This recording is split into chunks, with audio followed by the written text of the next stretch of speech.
केंद्रीय गृह मंत्रालय ने पंजाब में प्रधानमंत्री के सुरक्षा इंतजामों में हुई भारी चूक पर राज्य सरकार से मांगी विस्तृत रिपोर्ट। गृह मंत्री अमित शाह ने कहा, प्रधानमंत्री के दौरे में सुरक्षा इंतजाम में इस तरह की लापरवाही पूरी तरह से अस्वीकार्य, जवाबदेही की जाएगी तय।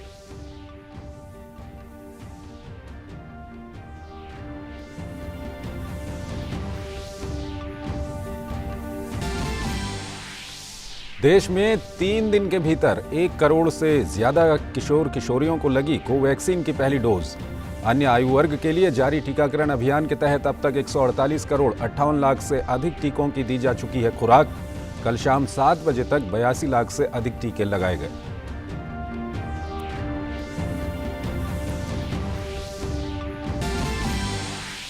कोविड महामारी और ओमिक्रॉन के बढ़ते प्रकोप पर नियंत्रण के लिए विभिन्न राज्य सरकारों ने उठाए कड़े कदम।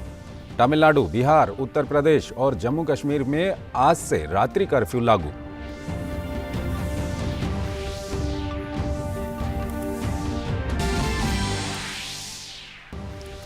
गुजरात के सूरत में बड़ा हादसा, गैस लीक होने से 6 लोगों की मौत, 20 से अधिक लोग जख्मी।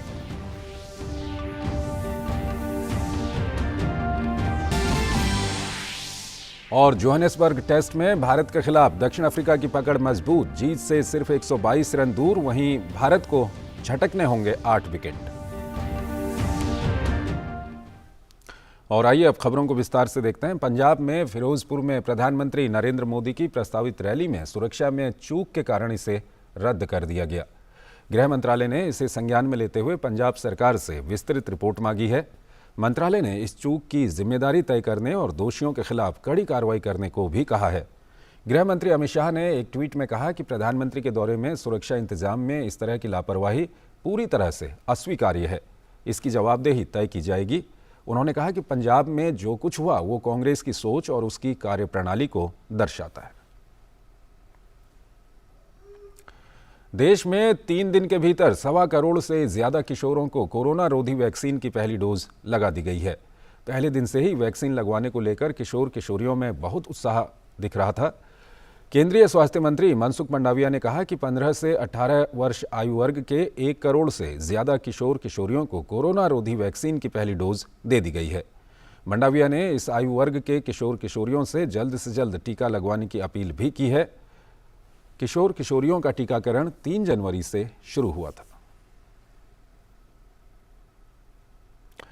देश में कोरोना के खिलाफ जारी जंग में टीकाकरण अभियान तेज गति से जारी है। देश में अब तक 148 करोड़ 58 लाख से अधिक टीकों की खुराकें दी जा चुकी हैं। देश में 3 दिन के भीतर 1 करोड़ से ज्यादा किशोरों को वैक्सीन की पहली डोज लगा दी गई है। टीकाकरण अभियान के 355वें दिन शाम 7 बजे तक 82 लाख से अधिक टीके लगाए गए। तमिलनाडु सरकार ने राज्य में आज से रात्रिकालीन कर्फ्यू लगाने की घोषणा की है। घोषणा के अनुसार रात 10 बजे से सवेरे 5 बजे तक लॉकडाउन जारी रहेगा। इस दौरान परिवहन, एटीएम, पेट्रोल पंप, एलपीजी ले जाने वाले वाहनों, समाचार पत्र, दूध और दवाओं जैसी आवश्यक सेवाएं जारी रहेंगी। सरकार ने इस रविवार को पूर्ण लॉकडाउन की घोषणा की है। पोंगल के अवसर पर आयोजित होने वाले सभी सरकारी कार्यक्रम स्थगित कर दिए गए हैं। 50% उपस्थिति के साथ रेल सेवाओं की अनुमति होगी। शुक्रवार, शनिवार और रविवार को धार्मिक स्थल बंद रहेंगे। बिहार में कोरोना संक्रमण के बढ़ते मामलों के मद्देनजर रात 10 बजे से सुबह 5 बजे तक कर्फ्यू लगाया जाएगा। ये कर्फ्यू आज से शुरू होगा और 21 जनवरी तक लागू रहेगा। इस दौरान आवश्यक गतिविधियों की छूट रहेगी। मुख्यमंत्री नीतीश कुमार की अध्यक्षता में आपदा प्रबंधन दल ने कल ये निर्णय लिया। नए दिशा निर्देशों के अनुसार जिम, पार्क, मॉल, धार्मिक स्थल, सिनेमा हॉल, तरणताल और स्टेडियम अगले आदेश तक बंद रहेंगे। सभी दुकान और व्यावसायिक प्रतिष्ठान रात 8 बजे तक खुले रहेंगे। कक्षा 8 तक के सभी स्कूल 21 जनवरी तक बंद रहेंगे। कक्षाएं ऑनलाइन माध्यम से चलेंगी। 9वीं से 12वीं तक की कक्षाएं 50% क्षमता के साथ चलेंगी। सरकारी और निजी कार्यालय 50% उपस्थिति के साथ खुलेंगे। रेस्तरां 50% क्षमता के साथ खुलेंगे। विवाह और अंतिम संस्कार में 50 व्यक्तियों के शामिल होने की अनुमति होगी। कोरोना संक्रमण के बढ़ते मामलों के बीच उत्तर प्रदेश सरकार स्थिति को नियंत्रण करने के लिए आज से नए नियम लागू कर रही है। नए नियमों के तहत रात्रि कर्फ्यू और 2 घंटे के लिए बढ़ा दिया गया है। रात्रिकालीन कोरोना कर्फ्यू रात 10 बजे से सुबह 6 बजे तक लागू रहने वाला है। इसके अलावा जिन जनपदों में एक्टिव केस की न्यूनतम संख्या 1000 से अधिक होगी, वहां gym, spa, cinema hall, banquet hall, restaurant आदि सार्वजनिक स्थलों को 50% क्षमता के साथ संचालित किया जाएगा। इसके अलावा शादी समारोह व अन्य आयोजनों में बंद स्थानों में एक समय में 100 से अधिक लोगों की सहभागिता न हो, ये सुनिश्चित किया जाएगा। मुख्यमंत्री योगी आदित्यनाथ ने अधिकारियों को कक्षा 10वीं तक के सभी शासकीय व निजी विद्यालयों में मकर संक्रांति तक अवकाश घोषित करने और इस अवधि में छात्रों का टीकाकरण करने के निर्देश दिए हैं। जम्मू कश्मीर में तेजी से बढ़ रहे कोविड मामलों को देखते हुए प्रदेश में रात्रि कर्फ्यू लागू कर दिया गया है। ये कर्फ्यू रात 9 से सुबह 6 बजे तक लागू रहेगा। नए नियमों के तहत बाजारों, व्यापारिक प्रतिष्ठानों को अब 9 बजे से पहले ही बंद करना होगा। इससे पहले रात 10:30 या इससे भी अधिक समय तक प्रतिष्ठान गतिविधियां जारी रहती थीं। संघ लोक सेवा आयोग ने कोविड-19 महामारी की मौजूदा स्थिति की समीक्षा करने के बाद सिविल सेवा मुख्य परीक्षा 2021 को तय समय के मुताबिक यानी 7, 8, 9, 15 और 16 जनवरी 2022 को आयोजित करने का निर्णय लिया है। कोविड रोकथाम के लिए सरकारों द्वारा लगाए जा रहे प्रतिबंधों को ध्यान में रखते हुए आयोग ने राज्य सरकारों से ये सुनिश्चित करने का अनुरोध किया है कि उम्मीदवारों और परीक्षा अधिकारियों को परीक्षा के दौरान कोई असुविधा न हो। गुजरात के सूरत में आज सुबह बड़ा हादसा हो गया। सूरत के सचिन इलाके में गैस लीक होने से 6 लोगों की मौत हो गई। हादसे में 20 से ज्यादा लोग घायल हो गए हैं। पुलिस मौके पर पहुंचकर मामले की जांच कर रही है। घायलों को तत्काल प्रभाव से अस्पताल पहुंचाया जा रहा है। प्रधानमंत्री नरेंद्र मोदी ने बुधवार को जर्मनी के नए चांसलर ओलाफ स्कॉल्ज से टेलीफोन पर बातचीत की। दोनों नेताओं ने द्विपक्षीय पहलों के साथ साथ जलवायु कार्रवाई और हरित ऊर्जा जैसे क्षेत्रों में संबंधों को व्यापक बनाने पर चर्चा की। प्रधानमंत्री मोदी ने ओलाफ स्कॉल्ज को चांसलर के रूप में उनकी नियुक्ति पर बधाई देते हुए भारत जर्मनी रणनीतिक साझेदारी को मजबूत करने के लिए एंगेला मर्केल के अपार योगदान की भी सराहना की। दोनों नेताओं ने निवेश और व्यापार संबंधों को बढ़ावा देने समेत चल रही सहयोग पहलों की संभावनाओं की भी समीक्षा की। दोनों नेता इस बात पर सहमत हुए कि नए क्षेत्रों में सहयोग और आदान प्रदान करने और विविधता लाने की संभावना मौजूद है।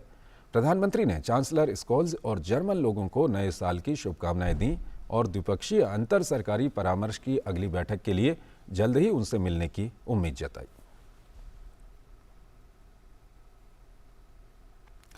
मुख्य चुनाव आयुक्त सुशील चंद्रा के साथ चुनाव आयुक्त राजीव कुमार और अनूप चंद्र पांडे ने मणिपुर में आगामी विधानसभा चुनावों के लिए चुनावी तैयारियों की समीक्षा बैठक की। राजनीतिक दलों ने स्वतंत्र और निष्पक्ष मतदान सुनिश्चित करने के लिए उम्मीदवारों द्वारा चुनाव खर्च पर कड़ी निगरानी रखने का अनुरोध किया। वहीं आयोग ने प्रतिनिधियों को आश्वासन दिया कि वो राज्य में स्वतंत्र, निष्पक्ष, सहभागी, समावेशी, प्रलोभन मुक्त और कोविड सुरक्षित चुनाव कराने के लिए प्रतिबद्ध है। देश की राजधानी दिल्ली में अंतिम मतदाता सूची जारी कर दी गई है। दिल्ली के मुख्य निर्वाचन अधिकारी डॉक्टर रणबीर सिंह ने हमारे संवाददाता गिरीश निशाना से खास बातचीत में बताया कि दिल्ली की मतदाता सूची में 1,03,610 नए मतदाता जुड़े हैं। अब दिल्ली में कुल 1,48,99,159 मतदाता हो गए हैं। दिल्ली के मुख्य निर्वाचन अधिकारी से खास बातचीत की हमारे संवाददाता गिरीश निशाना ने।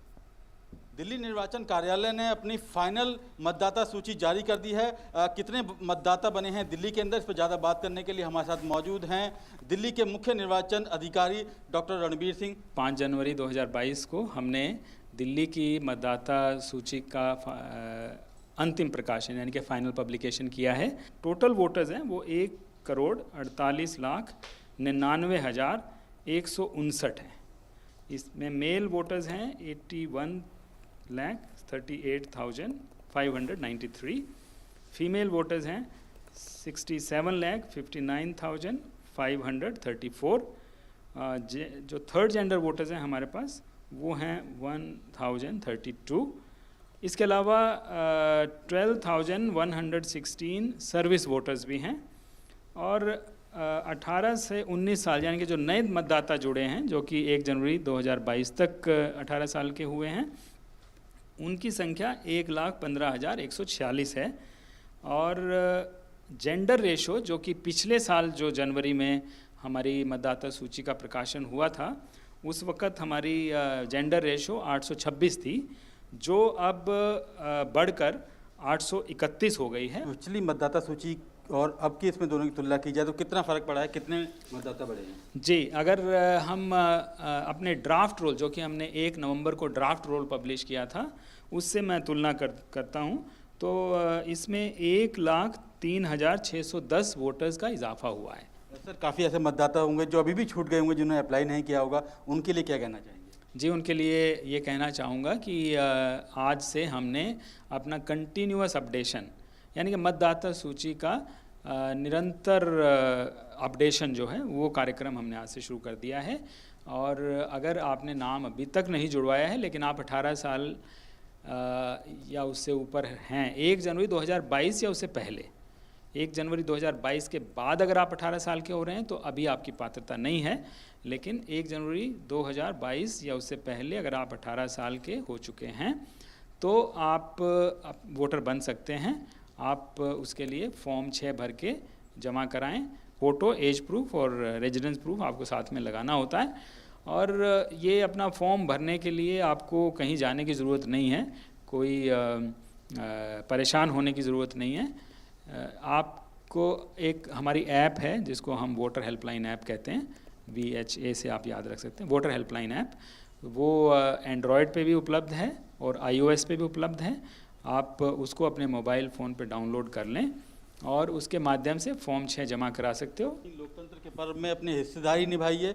और दिल्ली निर्वाचन कार्यालय ने फाइनल मतदाता सूची जारी जरूर कर दी है, लेकिन अगर आप 1 जनवरी 2022 को 18 साल की उम्र पूरी कर चुके हैं तो आप कहीं ना कहीं जो वोटर हेल्पलाइन ऐप है उस पर जाकर आवेदन कर सकते हैं और वोटर बन सकते हैं। कैमरामैन RK के साथ गिरीश निशाना, DD न्यूज, दिल्ली। एक छोटा सा ब्रेक लेते हैं यहाँ पर, आप बने रहिए DD न्यूज़ के साथ।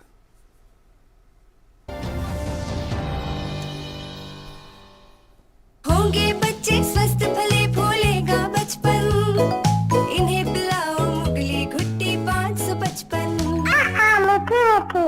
मुझे जॉब छोड़ा फिर भी स्कूल। ब्रो, नए चैलेंजेस नए मौके लाते हैं। अच्छा, सीरियसली राहुल, मेरा पूरा घर now it's an online retail store. देख। वाओ, लेकिन पैसे? कुछ साल पहले दिवाली बोनस को इन्वेस्ट किया था और अब तो है LIC का यूलिप प्लान निवेश प्लस। एक बार इन्वेस्ट करो, इंश्योरेंस से सुरक्षा का लाभ और मार्केट की बढ़त का फायदा दोनों पाओ। 1 sec Rahul. Madam, you are double cool.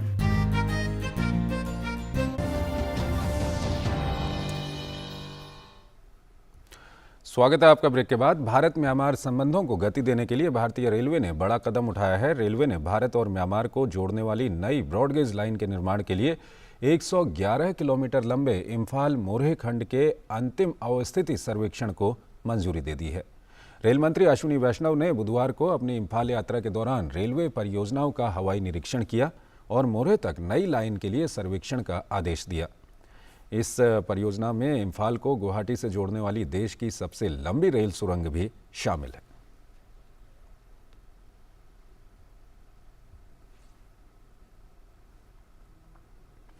प्रसिद्ध संगीतकार और शिलोंग चैम्बर के संस्थापक नील नोंगकिन का संक्षिप्त बीमारी के बाद बुधवार को मुंबई के एक अस्पताल में निधन हो गया। वो 51 वर्ष के थे। अंकल नील को मंगलवार को मुंबई के रिलायंस अस्पताल में भर्ती कराया गया था।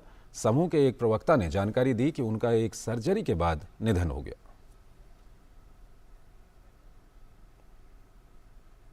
और आपको बता दें कि प्रधानमंत्री नरेंद्र मोदी ने नील नोंगकिन के निधन पर शोक व्यक्त किया। उन्होंने ट्वीट किया, नील नोंगकिन शिलोंग चैम्बर चोइर के एक उत्कृष्ट संचालक थे जिसने विश्व स्तर पर दर्शकों को मंत्रमुग्ध कर दिया। मैंने उनके कुछ शानदार प्रदर्शन भी देखे हैं। वो हमें बहुत जल्द छोड़ गए। उनकी रचनात्मकता हमेशा याद रखी जाएगी। उनके परिवार और प्रशंसकों के प्रति संवेदना। हिमाचल प्रदेश के मनाली सहित आसपास के क्षेत्रों में बुधवार को बारिश और बर्फबारी का दौर लगातार जारी है। पर्यटन नगरी मनाली की बात करें तो यहाँ बुधवार को एक बार फिर मौसम ने करवट बदली है। बुधवार को मनाली में जमकर बर्फबारी हुई। पर्यटन नगरी मनाली में मॉल रोड पर हुई बर्फबारी का पर्यटकों ने जमकर आनंद लिया। पर्यटक कई दिनों से यहाँ बर्फबारी के इंतजार में थे। बर्फबारी शुरू हुई तो वो छाते लेकर बाहर आ गए। बर्फबारी से मनाली में सर्दी अपने पूरे चरम पर पहुंच गई, जिससे प्रदेश में ठंड जमकर अपना कहर बरपा रही है। और वहीं जम्मू कश्मीर में भीषण ठंड का दौर जारी है। इस दौरान सर्द हवाएं तेज हो गई हैं। मौसम विज्ञान विभाग ने 8 जनवरी तक मध्यम से भारी हिमपात और बारिश का पूर्वानुमान जताया है। इस दौरान कुछ स्थानों पर भारी हिमपात की भी संभावना है। वहीं घाटी में तापमान में गिरावट भी दर्ज की गई है। मौसम विभाग के अनुसार जम्मू में आज न्यूनतम तापमान 10 डिग्री सेल्सियस और अधिकतम तापमान 17 डिग्री सेल्सियस रहेगा। पहाड़ों पर हो रही बर्फबारी के साथ ही उत्तर भारत में मौसम बदल रहा है। राष्ट्रीय राजधानी दिल्ली, हरियाणा, पंजाब, राजस्थान और उत्तर प्रदेश में ठंड बढ़ गई है। राजधानी दिल्ली में बुधवार को झमाझम बारिश हुई, जिससे सर्द हवाओं के साथ ठंड में इजाफा हो गया है। ठंड से बचने के लिए लोगों ने आग का सहारा लिया है। मौसम विभाग के मुताबिक राजधानी दिल्ली में आज न्यूनतम तापमान 11 डिग्री सेल्सियस और अधिकतम तापमान 20 डिग्री सेल्सियस रहेगा। कोहरे और ठंड के बीच दिल्ली में 9 जनवरी तक हल्की से मध्यम बारिश की गतिविधियां जारी रहने की संभावना है। वहीं वायु गुणवत्ता एवं मौसम पूर्वानुमान और अनुसंधान प्रणाली सफर के मुताबिक दिल्ली की वायु गुणवत्ता सूचकांक आज 380 दर्ज किया गया है, जो कि बहुत खराब श्रेणी में है। और आइए अब बात करते हैं दुनिया भर की। दुनिया भर में ओमिक्रॉन वेरिएंट के मामलों का तेजी से प्रसार हो रहा है। दुनिया भर में अब तक कोरोना संक्रमण के 29 करोड़ 81 लाख से ज़्यादा मामले आए। वहीं 54,81,000 लोगों की कोरोना संक्रमण से मौत हो गई है। कोरोना के ओमिक्रॉन वेरिएंट के मामले अमेरिका में तेजी से बढ़ रहे हैं। अब तक कोरोना के कुल 5 करोड़ 88 लाख से ज़्यादा मामले सामने आए हैं। अमेरिका में अब तक 8,53,000 से ज़्यादा लोगों की मौत हो गई है। वहीं यूरोपीय देशों में ओमिक्रॉन वेरिएंट के कारण मामले बढ़ रहे हैं। ब्रिटेन में सबसे ज़्यादा 1 करोड़ 38 लाख मामले सामने आए। फ्रांस में कोरोना संक्रमितों की संख्या 1 करोड़ 9 लाख के पार हो चुकी है। वहीं जर्मनी में 73,42,000 से ज़्यादा मामले सामने आए हैं। ब्राज़ील में राष्ट्रपति जैर बोल्सोनारो के कोरोना टीकाकरण के विरोधी रुख के बीच स्वास्थ्य मंत्रालय ने 5 से 11 वर्ष के आयु के बच्चों के लिए स्वैच्छिक टीकाकरण को मंजूरी दी है। इस आयु वर्ग के बच्चों के लिए डॉक्टर के पर्चे की आवश्यकता नहीं होगी। ये टीकाकरण अनिवार्य नहीं होगा और राज्य सरकारें इस पर अंतिम फैसला लेंगी। स्वास्थ्य विशेषज्ञों ने मंगलवार को एक जन सुनवाई में कहा कि डॉक्टर के लिखित पर्चे की आवश्यकता बच्चों के टीकाकरण को हतोत्साहित करेगी। ब्राज़ील ने बच्चों के टीकाकरण के लिए फाइजर इंक द्वारा विकसित वैक्सीन की 2 करोड़ खुराक की खरीद का आदेश दिया है और टीकाकरण इस महीने के अंत में शुरू होगा। कुछ दिन पहले राष्ट्रपति जैर बोल्सोनारो ने अपनी बेटी को टीका लगवाने से मना कर दिया था। उन्होंने कहा था कि वो अपनी 11 साल की बेटी को कोविड-19 के खिलाफ टीकाकरण नहीं कराएंगे। वैक्सीन विरोधी रुख को बनाए रखते हुए जैर बोल्सोनारो ने सार्वजनिक स्वास्थ्य विशेषज्ञों की भी आलोचना की थी। रूस और यूक्रेन के बीच बढ़ते तनाव पर अमेरिका के विदेश मंत्री एंटनी ब्लिंकन ने रूस को चेतावनी जारी की है। एंटनी ब्लिंकन ने जर्मनी की विदेश मंत्री एनालेना बारबॉक से मुलाकात के दौरान कहा कि रूस की कार्रवाई यूरोप के देशों में शांति और स्थिरता के खिलाफ है। अमेरिकी विदेश मंत्री ने कहा, रूस आने वाले समय में यूक्रेन के खिलाफ कोई आक्रामक कार्रवाई करता है तो अमेरिका उसका करारा जवाब देगा। ऑस्ट्रेलिया ने दुनिया के नंबर 1 टेनिस खिलाड़ी सर्बिया के नोवाक जोकोविच का वीज़ा रद्द कर दिया है। नोवाक जोकोविच ऑस्ट्रेलियन ओपन में हिस्सा लेने मेलबर्न पहुंचे थे। इससे पहले जोकोविच को घंटों तक एयरपोर्ट पर ही रोका गया। इसके बाद एंट्री से जुड़े ज़रूरी दस्तावेज पेश नहीं कर पाने के कारण उनका वीज़ा रद्द कर दिया गया। ऑस्ट्रेलिया की तरफ से एक दिन पहले ही नोवाक जोकोविच को वैक्सीनेशन नियमों में छूट देते हुए ऑस्ट्रेलियन ओपन में हिस्सा लेने के लिए मंजूरी दी गई। इस मामले में ऑस्ट्रेलिया के पीएम स्कॉट मॉरिसन ने कहा कि कानून सबके लिए बराबर है और कोई भी कानून से ऊपर नहीं है। खबर है कि जोकोविच ऑस्ट्रेलिया सरकार के इस निर्णय को चुनौती दे सकते हैं। सर्बियाई राष्ट्रपति अलेक्जेंडर वुसिक ने जोकोविच के साथ फोन पर बात की और उनसे कहा कि पूरा सर्बिया उनके साथ है। ब्रिटेन के प्रधानमंत्री बोरिस जॉनसन ने कल इस धारणा को खारिज करने की कोशिश की कि भारत के साथ मुक्त व्यापार समझौते के तहत भारतीयों के लिए वीजा नियमों में ढील दी जाएगी। साप्ताहिक प्रधानमंत्री के प्रश्न सत्र के दौरान जॉनसन की कंजर्वेटिव पार्टी के सांसद सर एडवर्ड ले ने पूछा कि क्या भारत के साथ व्यापार समझौते को सुरक्षित करने के लिए वीजा नियंत्रण में छूट का इरादा है। इसके जवाब में जॉनसन ने कहा कि ब्रिटेन इस आधार पर मुक्त व्यापार समझौते नहीं करता है। सदन में सांसद एडवर्ड का प्रश्न उन रिपोर्ट पर आधारित है जिसके अनुसार ब्रिटेन के अंतर्राष्ट्रीय व्यापार सचिव एना मैरी ट्रेवलियन के इस महीने के अंत में FTA वार्ता शुरू करने के लिए दिल्ली की यात्रा करने की उम्मीद है और कयास लगाए जा रहे हैं कि वो ब्रिटेन के FTA के हिस्से के रूप में ऑस्ट्रेलिया के समान वीज़ा योजना की पेशकश कर सकती हैं। इस तरह की योजना से भारतीय युवाओं को ब्रिटेन आने और वहां 3 साल तक काम करने का मौका मिलेगा। और आइए अब बात करते हैं खेलों की। दक्षिण अफ्रीका ने भारत के खिलाफ जोहानिसबर्ग टेस्ट में अपनी स्थिति मजबूत कर ली है। टेस्ट मैच के तीसरे दिन भारत द्वारा दिए गए 240 रन के लक्ष्य का पीछा करते हुए टीम ने दिन का खेल खत्म होने पर 2 विकेट पर 118 रन बना लिए हैं। अफ्रीकी कप्तान डीन एल्गर 46 तो वहीं रेसी वैन डर डुसेन 11 रन बनाकर नाबाद हैं। इस तरह दक्षिण अफ्रीका को अब सिर्फ 122 रन की जरूरत है। वहीं टीम इंडिया को अब भी 8 विकेट गिराने हैं। तीसरे दिन भारत ने अपने दूसरे दिन के स्कोर 2 विकेट पर 85 रन से आगे खेलते हुए अजिंक्य रहाणे और चेतेश्वर पुजारा के अर्धशतक की बदौलत स्कोर को 266 तक पहुंचाया और टीम को 239 रन की बढ़त हासिल हुई। रहाणे 58 तो पुजारा 53 रन बनाकर पवेलियन वापस लौट गए। इन 2 बल्लेबाजों के अलावा रविचंद्रन अश्विन ने 16 और शार्दुल ठाकुर ने 28 रन की पारी खेली। भारतीय खेल प्राधिकरण ने कोरोना के मद्देनजर नई गाइडलाइंस जारी की है। इस गाइडलाइंस को विभिन्न राष्ट्रीय उत्कृष्टता केंद्रों के साथ साथ चल रहे राष्ट्रीय कोचिंग शिविरों में सख्ती से लागू किया जाएगा। साई ने बुधवार को एक बयान में कहा, प्रशिक्षण केंद्रों पर सभी एथलीटों को अनिवार्य रैपिड एंटीजन टेस्ट से गुजरना होगा। यदि परीक्षण नेगेटिव आते हैं तो वो शामिल होने के 6ठे दिन तक अलग रहकर प्रशिक्षण और भोजन करेंगे।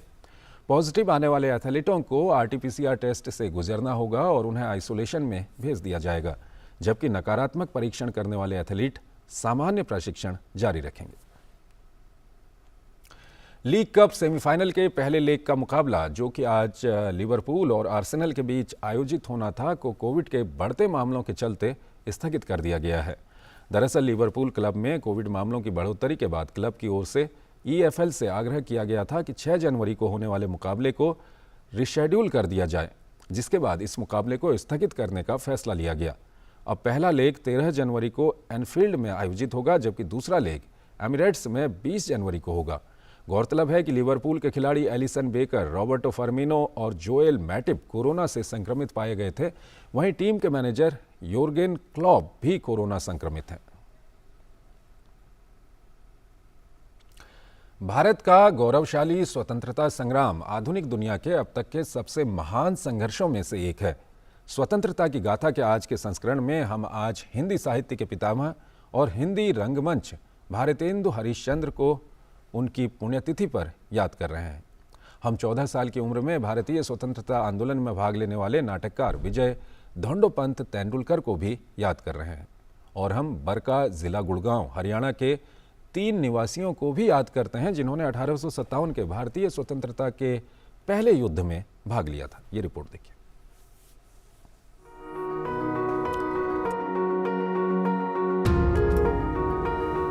निज भाषा उन्नति है सब उन्नति को मूल, बिन निज भाषा ज्ञान के मिटत न ही को सूल।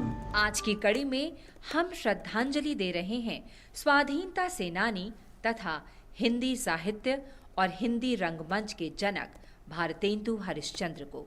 उनका निधन 6 जनवरी 1885 को हुआ था। भारतेंदु की उम्र मात्र 7 वर्ष की थी जब स्वतंत्रता के लिए प्रथम संग्राम लड़ा गया।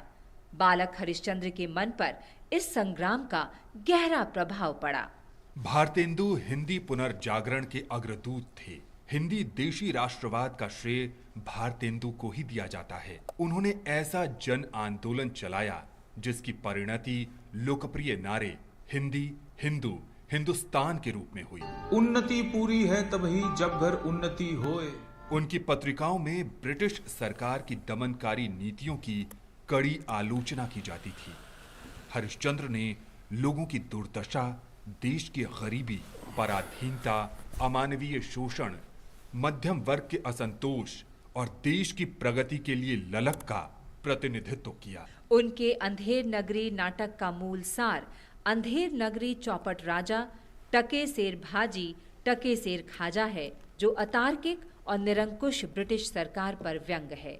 भारतेंदु ने जनता की राय को दिशा देने के लिए नए मीडिया, विशेषकर प्रकाशनों का उपयोग किया। उन्होंने देश में पहला हिंदी आंदोलन आरंभ किया।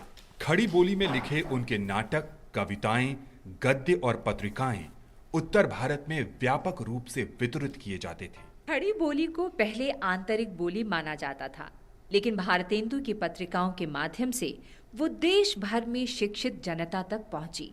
सूचना और प्रसारण मंत्रालय हिंदी जनसंचार में मूल लेखन को प्रोत्साहित करने के लिए 1983 से भारतेंदु हरिश्चंद्र पुरस्कार प्रदान करता रहा है। महान भारतीय राष्ट्रवादी को शत शत नमन। हम आज पटकथा लेखक विजय ढूंढोपंत तेंदुलकर को भी स्मरण कर रहे हैं। उनका जन्म 6 जनवरी 1928 को महाराष्ट्र के कोल्हापुर में हुआ था। उन्होंने पढ़ाई छोड़कर 14 साल की उम्र में 1942 के भारत छोड़ो आंदोलन में भाग लिया। वे नाटकों, फिल्मों और टेलीविजन के लिए पटकथाओं तथा प्राथमिक रूप से मराठी भाषा में पत्रकारिता के लिए अग्रणी योद्धा के रूप में जाने जाते हैं। तेंदुलकर नाटक देखकर ही बड़े हुए। 11 वर्ष की उम्र में उन्होंने पहला नाटक लिखा, निर्देशित किया और उसमें अभिनय भी किया। वे शांतता कोट चालू आहे, घासीराम कोतवाल और सखाराम बाइंडर के लिए सर्वाधिक लोकप्रिय हैं।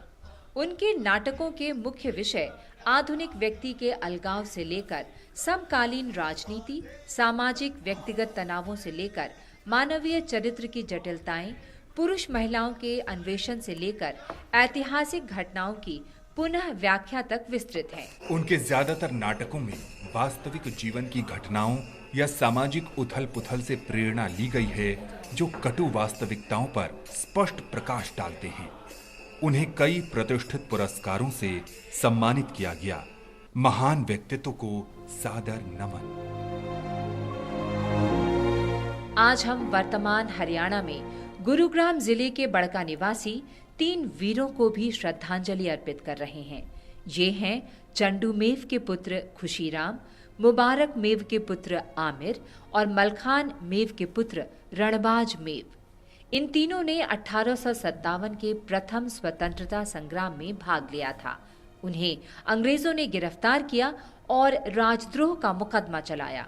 तीनों को मौत की सजा सुनाई गई और वे 6 जनवरी 1858 को शहीद हो गए। मां भारती के महान सपूतों को शत शत नमन।